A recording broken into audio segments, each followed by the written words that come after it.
अस्सलाम वालेकुम प्यारे बच्चों। तो यहाँ पर आज हम ईवीएस का पार्ट 2 का सबक नंबर 9 मुस्तकिल जिंदगी और शहरी तहजीब का यहाँ पर सभी सवाल जवाब के साथ हल भी करेंगे और इस सबक को पढ़कर समझेंगे। इस सबक को पढ़ने के लिए हमारे यहाँ पर 5 से 6 पॉइंट दिया गया है। इस सबक को हम जानेंगे, इन पॉइंट्स के जरिए ये सारी मालूमात हासिल करेंगे और साथ ही इस सबक के सवाल जवाब भी हल करेंगे। तो चलिए, पहला है यहाँ पर 9.1 धात का इस्तेमाल, 9.2 पहिए यानी चाक पर बनाए हुए बर्तन, 9.3 तिजारत और आमदोरफ्त, 9.4 शहरों का कयाम और रस्मुल खत, 9.5 शहरी समाजी निज़ाम। तो सबसे पहले हम यहाँ पे जिस पॉइंट्स को पढ़ेंगे वो 9.1 है, धात का इस्तेमाल। यहाँ पे देख रहे हैं धात से बने हुए ये औजार और कुछ जेवर वगैरह हैं, तो इन सभी के बारे में हम पढ़ के देखेंगे। ये बल्गारिया की खुदाई से हासिल शुदा सोने की कदीम अशिया है।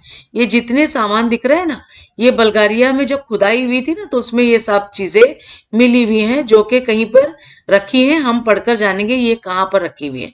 तो हमें ये तजस्सुस होता है कि इंसान ने सबसे पहले किस धात का इस्तेमाल किया था। तो यूरोप की म्यूजियम यानी म्यूजियम जो होता है ना, अजायब घर जिसे कहते हैं, जहाँ पे अजायब यानी एकदम ताज्जुब खेज चीजें रखी जाती हैं, जमा की जाती हैं, में मौजूद पुरानी अशिया के जखीरे की दर्जाबंदी करने के लिए क्रिश्चियन थॉमसन नामी एक माहिर ने सह जमाने तरीका पर अमल किया। उसने अशिया की दर्जाबंदी 3 ग्रोह में की। पहला पत्थर के हथियार यानी पत्थर का जमाना, दूसरा तांबे के हथियार और दिगर अशिया यानी तांबे का जमाना, और तीसरा लोहे के हथियार और दिगर अशिया यानी लोहे का जमाना। तो इस दर्जाबंदी को तय करते हुए थॉमसन ने मुसद्दिका तौर पर बताया कि पत्थर के हथियार पहले के जमाने में, तांबे के हथियार और अशिया उसके बाद के जमाने में, और लोहे के हथियार और चीजें सबसे आखिर के जमाने में थे। इसके मुताबिक इन अदवार को पत्थर का जमाना, तांबे का जमाना और लोहे का जमाना जैसे नाम दिए गए। इसकी वजह से आमतौर पर यह समझा गया कि तांबा ही वो धात है जो सबसे पहले इस्तेमाल की गई लेकिन अमली तौर पर सिर्फ सोना ही इस्तेमाल में लाई जाने वाली पहली धात है। जो सोना कुदरती तौर पर नरम होने की वजह से हथियार और औजार बनाने के लिए इस्तेमाल नहीं किया जा सकता था। सोने के बाद इंसान ने एक ऐसी धात दरियाफ्त की जिसकी वजह से हथियार और औजार बनाना मुमकिन हो गया। वो धात यानी तांबा थी। जिस धात में तांबे का इस्तेमाल शुरू हुआ, इस जमाने को तांबे का जमाना कहते हैं। आगे हम यहाँ पर देखेंगे, ये जो यहाँ पे देखिए आप तस्वीर दिख रहा है जिसके अंदर ये लोग बर्तन बना रहे हैं। इसको हम पढ़ के देख लेते हैं कि बर्तन हाथ से बनाते वक्त उसे घुमाना या गर्दिश देना आसान हुआ, इसलिए कभी घूमती हुई तख्ती या पटरी के इस्तेमाल की इब्तिदा हुई। एक हाथ से बर्तन को शक्ल देते वक्त दूसरे हाथ से तख्ती पटरी को घुमाई जाती थी। इस तरीके में तब्दील होते हुए इस पहिए का इस्तेमाल शुरू हुआ होगा। माजी करीब में शुमाली हिंदुस्तान में आदिवासी औरतें बर्तन का शक्ल देने के लिए घूमती हुई तख्ती या पटरी का इस्तेमाल करती थी। अब मिट्टी का बर्तन बनाने वाले पहिए को लगाया जाने वाला चकमाक का नोकधार पत्थर पहिया इस पत्थर से मुतवाजन होकर तेज घूमता है। इस नोकदार पत्थर को महुरी पत्थर कहते हैं। अब पॉइंट 2.9 पहिए यानी चाक पर बनाए हुए बर्तन। तांबे का जमाना नित नई तहकीकात, दरियाफ्तों और तेज रफ्तार तब्दीलियों का दौर था। इसी दौर में पहिए की अहम तरीन दरियाफ्त हुई।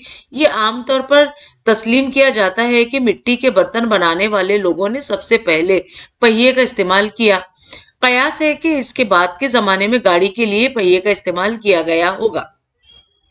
अब 9.3 तिजारत और आमदोरफ्त। अब पहिए पर बर्तन बनाने से बड़े पैमाने पर बर्तन साजी मुमकिन हुई। इस दौर में सबक और खूबसूरत नक्श और निगार यहाँ पर हम देखेंगे रंगीन बर्तन बनाए जाने लगे। इस तरह के बर्तन और दीगर मुख्तलिफ किस्म की चीजें बनाने वाले माहिर फन कारीगर काम की सहूलत के पेश नजर गांव में एक मुकाम पर बसने लगे। हम यूं कह सकते हैं कि गांव में माहिर फन कारीगरों की बस्ती और अशिया की पैदावार के मरकज का एक खास शोबा ही कायम हो गया। लेकिन ये उन्हीं गांव में हुआ जहां खाम माल बआसानी दस्तयाब होता था और जहां तिजारत की ज्यादा सहूलतें थी। ऐसे गांव ज्यादा फूले फले और उनकी तरक्की हुई। अशिया की पैदावार बड़े पैमाने पर शुरू होने के बाद तिजारत में भी इजाफा हुआ। उसकी वजह से आमदोरफ्त के जराये में भी तब्दीलियां होना शुरू हुई। इसी दौर में पहियों वाली गाड़ियों का इस्तेमाल की इब्तिदा हुई। तो बच्चों, यहाँ पर हमने अभी ये वाले पॉइंट्स में क्या जाना, तिजारत की क्या क्या चीजें बनने लगी। बर्तन, जैसे कि लोहे की बर्तन या लोहे के औजार वगैरह, तो ये सारी चीजें जो है आमदोरफ्त के लिए यूज हुई। इसीलिए आमदोरफ्त के लिए क्या हुआ, पहिए वाली गाड़ी बनना शुरू हुई जिसके ऊपर रख कर ये सारी चीजों को तिजारत की जाती थी। आगे हम देखेंगे 9.4 शहरों का कयाम और रस्मुल खत। दूर तक फैली हुई तिजारत, माल की तेज आमदोरफ्त और बड़े पैमाने पर पैदावार करने वाले पैदावारी मराकज की वजह से मुख्तलिफ किस्म के काम करने वाले अफराद एक मुकाम पर जमा हुए। यानी जब उन्हें वही सब काम धंधा करना है, जैसे दुकानें होती हैं आसपास ही रहती हैं, ज्यादा दूर दूर नहीं की जा सकती, वरना वो कैसे चलेगी।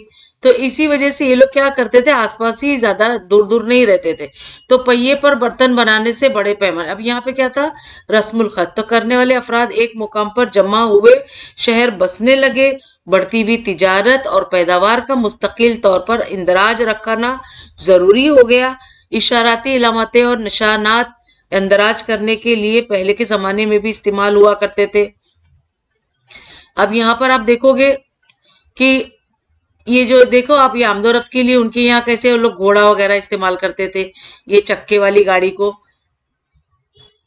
ये मेरा जो कर्सर की वजह से सीधा ऊपर चला जा रहा है, तस्वीर आपको ठीक से मैं दिखा नहीं पा रही हूँ। देखिए, अब ये चक्के वाली गाड़ी है, इसको घोड़े के साथ या बैल गाड़ी के साथ लगा के लोग आमदोरफ्त में, ये पहिए पर चलने वाली गाड़ियां हैं, सबसे पहले मेसोपोटामिया में इस्तेमाल में लाई गई। अब यहाँ पर इसके अंदर देखिए, नीचे और भी मैं आपको तस्वीर दिखाना चाह रही हूँ। ये जो है चक्का किस तरह से बनाया जाता था, उसके ऊपर बैठने का, ये हल वगैरह में भी इस्तेमाल होते थे। ये हड़प्पा तहजीब यानी सिंधु तहजीब जेली बरे आजम भारत की सबसे कदीम शहरी तहजीब थी। इस तहजीब के पहियों वाले खिलौने पहले के जमाने में लोग यूज करते थे। अब इशाराती अलामतें वाले मिट्टी के बर्तनों के टुकड़े खुदाई में बड़ी तादाद में पाए जाते हैं। तिजारत और, अभी आपको मैं पढ़ के बताती हूँ, तिजारत पैदावार में होने वाला इजाफा, ये मेरा जो है थोड़ा सा धीमे हो गया है, तो ये पैदावार में होने वाला इजाफा और इंदराजात का बढ़ता हुआ काम, इन वजूहात की बिना पर पहले इस्तेमाल की जाने वाली इशाराती अलामतों और निशानात में इस्लाहात की गई, इन पर तामुल किया गया। इस तरह हर तहजीब का अपना अपना रस्मुल खत तैयार हुआ। समझिए बच्चों आप किस तरह से इन लोगों ने अपना रस्मुल खत को बनाया। अब 9.5 और आखिरी ये पॉइंट को हम पढ़ के देखेंगे कि शहरी समाजी निजाम कैसा था। तो ये सच है कि दुनिया भर की शहरी तहजीबों के उभरने और तरक्की कर जाने के पसपश एक अहम वजह तिजारत की बेपनाह तरक्की और खुशहाली थी। लेकिन इस शहरी तहजीब की बुनियाद पत्थर के जदीद जमाने के जर्री तहजीब के सहारे थी। अब यहाँ पर आप देखोगे कितना वो लोग डिजाइन कर ले रहे थे। उस दौर में भी देखिए उसके ऊपर हिरन बना रहे हैं, यहाँ पे औरत का देखिए बदन बना हुआ है, ये फूल पत्तियां, ये इस तरह से बर्तनों में डिजाइन भी वो लोग कर ले रहे थे, है ना। तो यहाँ पर हमने जाना कि जर्री तहजीब में पनपने वाली अकीदत शहरी तहजीब में भी गैर मुतासिर और बेरोक टोक रही। तिजारत की तरक्की की बिना पर ताकतवर और खुशहाल होने वाले शहरों में अज्तमाही तौर तरीकों और त्योहारों के ज्यादा अहमियत हासिल हुई, लेकिन इनकी बुनियाद जर्री तहजीब में पनपने वाली अकीदत ही थी। कई शहरों में अजीमुशान इबादत खाने तामीर किए गए। इन शहरों के इंतजामी अमूर की इख्तियारात भी इबादत खानों के सरबराहों के हाथों सौंपे गए।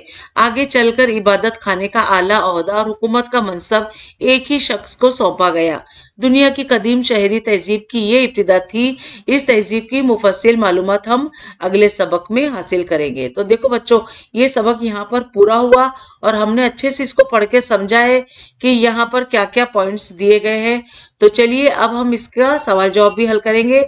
तो मश्क के लिए हम चलेंगे इस पे जहां पर हमने सवाल जवाब बनाए हैं। इसके लिए मैं पेन ले लूंगी और पेन से लूंगी लाल रंग, जिससे मैं आपको अंडरलाइन करके बताऊंगी। तो यहाँ पर देखिए मिल गया हमें ये लाल पेन। तो बच्चों, ये हम नवा सबक ईवीएस पार्ट 2 का पढ़ रहे हैं, जिसमें मुस्तकिल जिंदगी और शहरी तहजीब का सबक के बारे में हमने जाना। लेकिन अब हम इसके सवाल जवाब हल करने जा रहे हैं। इससे पहले मेरे कई वीडियोस अपलोड है, जिसमें 10वीं 9वीं 8वीं 7वीं 6वीं 5वीं का ईवीएस का ये पार्ट 2 भी आ गया है। तो इससे पहले मेरे कई मजमून है, जिसमें इंग्लिश, उर्दू, तारीख, ज्योग्राफिया, सियासियत के सवाल जवाब अपलोड है। और 11 स्टैंडर्ड के लिए मैंने एमसीक्यू सॉल्विंग डाला है। मेरे चैनल का नाम है एक्सीलेंट क्लासेस।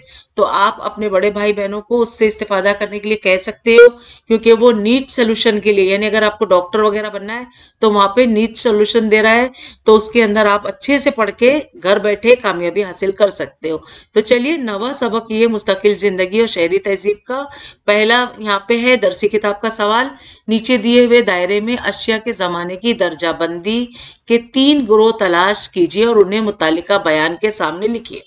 अब यहाँ पे जो बयान दिए गए हैं, ये देखो, अलीफ में है कि पत्थर के हथियार डैश का जमाना, यानी पत्थर का जमाना कहलाएगा।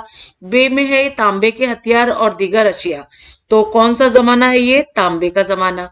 जीम में है सवाल के लोहे के हथियार और दीगर अशिया, तो डैश का जमाना है ये, तो ये है लोहे का जमाना।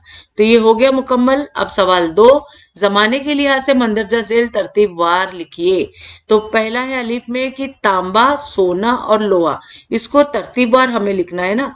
तो हमने दिया सवाल सोना, तांबा और लोहा, तो ये जवाब हो गए।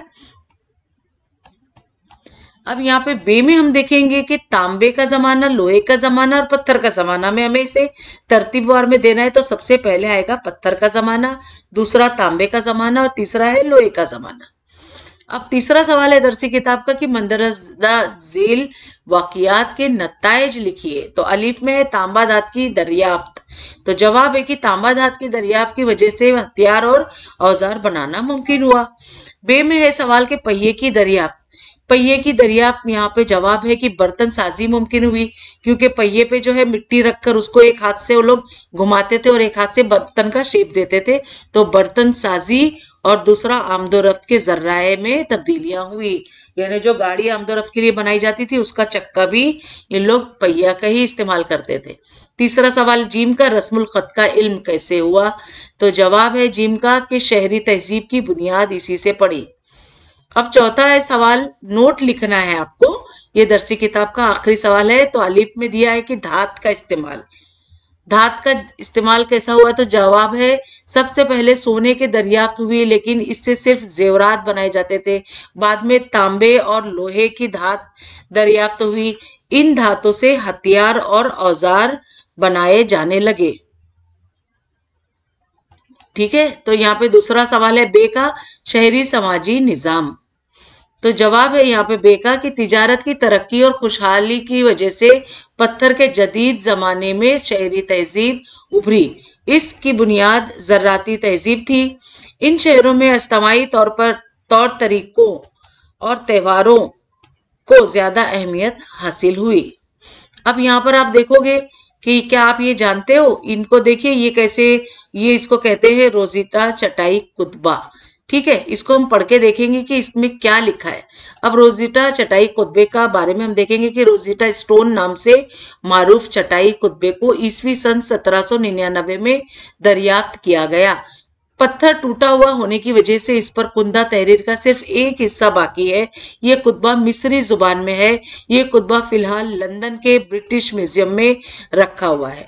बज़ाहिर ऐसा महसूस होता है कि पत्थर पर 3 हिस्सों में 3 मुख्तलिफ तहरीरें कुंदा है, लेकिन दर हकीकत वो एक ही है जो 3 मुख्तलिफ रस्मुल खत में है। सबसे ऊपर का रस्मुल खत कदीम मिस्री तस्वीर रस्मुल खत का है, उसे हायरोग्लिफ्स यानी देवलिपि कहते हैं। दरमियानी रस्मुल खत रोजमर्रा में इस्तेमाल हुआ, वो डेमोटिक यानी दस्तावेजात के लिए इस्तेमाल की जाने वाली नाम से जाना जाता है।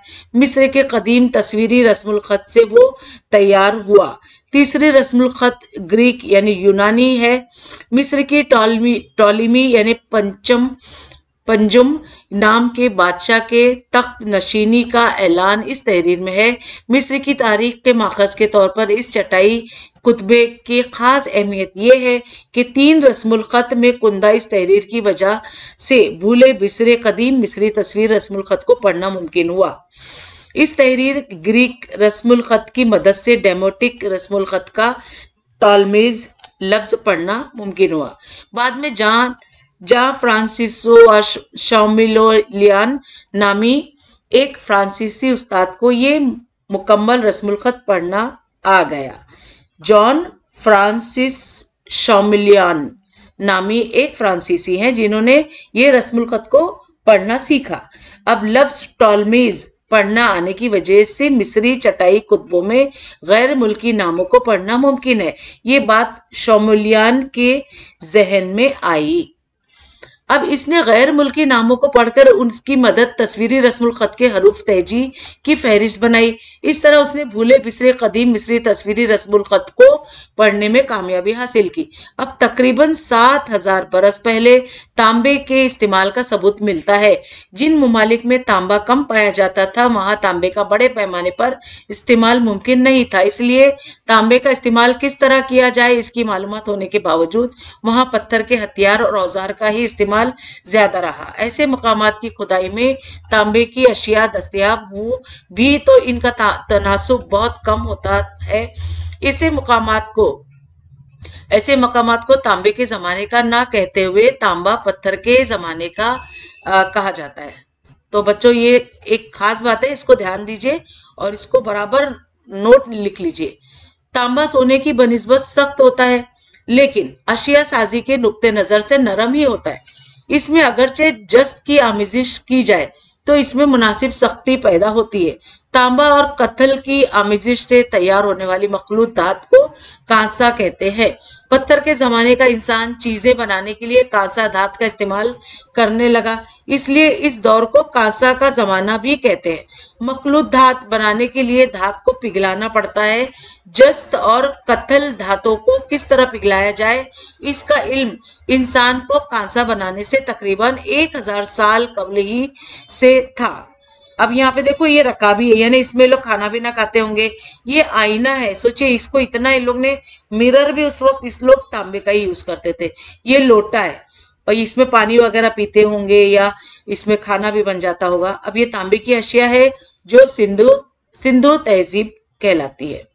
तो यहाँ सरगर्मी है बच्चों आपके लिए, अलिफ में है कि अपने घर में मौजूद मुख्तलिफ अशिया की फहरिस्त बनाइए और लिखिए कि वो किन चीजों से बनी है। तो ये सरगर्मी बच्चों आपको अपने ओन से करना है। तो यहाँ पर हमारे सवाल जवाब भी खत्म हुए। मैं उम्मीद करती हूँ आपको अच्छे लगे होंगे और समझ में आए होंगे। अच्छे लगे तो प्लीज सब्सक्राइब करें मेरे चैनल को, लाइक दीजिए, इससे मुझे बहुत उत्साह मिलता है। आगे करने को भी मन करता है कि ये बच्चे मुझे देख रहे हैं, मेरे सबक को, सवालातों को पढ़ते हैं, तो मुझे और भी ये काम करने को मन करता है। इसीलिए आपको लाइक देना जरूरी है। शेयर करिए अपने बहुत सारे उर्दू मीडियम के दोस्तों में ताकि उन्हें भी घर बैठे आसानी से कामयाबी हासिल हो। और इस सबक के मुतालिक कोई भी डाउट है जहन में तो कमेंट बॉक्स में मुझे पूछिए, मैं इंशाल्लाह जरूर जवाब दूंगी। तो मिलते हैं अगली वीडियो में नए लेसन के साथ। तब तक के लिए बाय बाय, टेक केयर, अल्लाह हाफिज।